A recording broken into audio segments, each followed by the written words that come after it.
പോലീസും കേസും എനിക്ക് പുത്തരിയല്ല. ചില ക്രിമിനലുകൾ ഇങ്ങനെ വലിയ വെല്ലുവിളി മുഴക്കാറില്ല. കൊല്ലം വെളിയം സ്വദേശി മോഹനൻ പിള്ളയ്ക്ക് കുരുക്കായത് ഇതുപോലൊരു വെല്ലുവിളിയാണ്. 1987 ബന്ധുവിനെ കൊലപ്പെടുത്തിയ ശേഷം നാടുവിട്ട മോഹനൻ കഴിഞ്ഞ 40 വർഷത്തോളം വിവിധ ജില്ലകളിലായി ഒളിവിൽ താമസിക്കുകയായിരുന്നു. അതിനിടെ കോട്ടയം കല്ലറയിലെ ഒരു കള്ള് ഷാപ്പിൽ വെച്ച് മദ്യലഹരിയിൽ വഴക്കുണ്ടാക്കുകയും കേസ് തനിക്ക് പുത്തരിയല്ല എന്ന് വീമ്പിളക്കുകയും ചെയ്തു.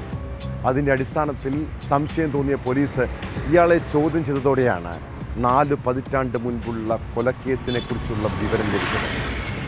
പ്രതിയെ കൊല്ലം പൂയപ്പള്ളി പോലീസ് അറസ്റ്റ് ചെയ്തു.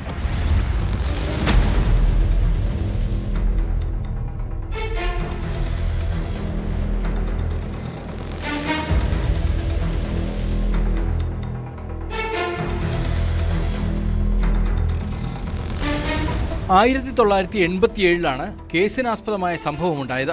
മദ്യപിച്ച് വീട്ടിൽ ബഹളമുണ്ടാക്കിയ ചന്ദ്രശേഖരൻ പിള്ളയെ ഭാര്യയുടെ സഹോദരൻ മോഹനൻ പിള്ള വെട്ടിക്കൊലപ്പെടുത്തുകയായിരുന്നു. കൊലപാതകത്തിന് ശേഷം മോഹനൻ പിള്ള നാടുവിട്ടു. കൊലപാതകം നടക്കുമ്പോൾ പ്രതിക്ക് 25 വയസ്സ് മാത്രമായിരുന്നു പ്രായം. നാടുവിട്ട് വേളാങ്കണ്ണിയിലേക്ക് പോയ മോഹനൻ പിള്ള അവിടെ ഹോട്ടലിൽ ജോലി ചെയ്തു. പിന്നീട് കോട്ടയം കല്ലറയിലെത്തി തോട്ടം തൊഴിലാളിയായി കുറച്ചുനാൾ ജോലി നോക്കി.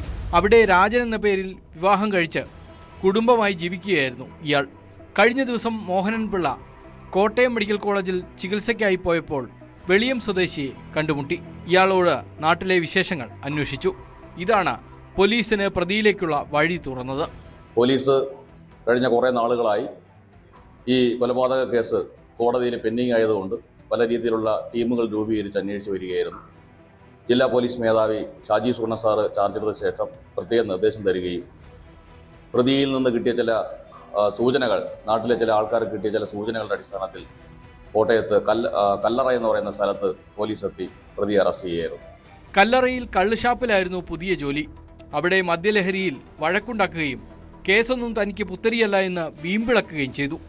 ഈ വിവരം കൂടി അറിഞ്ഞതോടെ പൂയപ്പള്ളി പോലീസ് പ്രതിയെ കസ്റ്റഡിയിലെടുത്തു.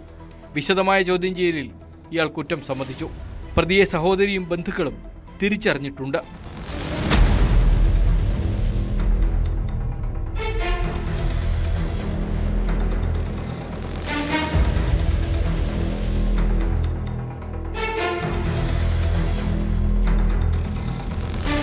ന്യൂസ് 18 കൊല്ലം. കൂടുതൽ വാർത്തകൾക്ക് news 18 Keralam YouTube channel subscribe ചെയ്യുക.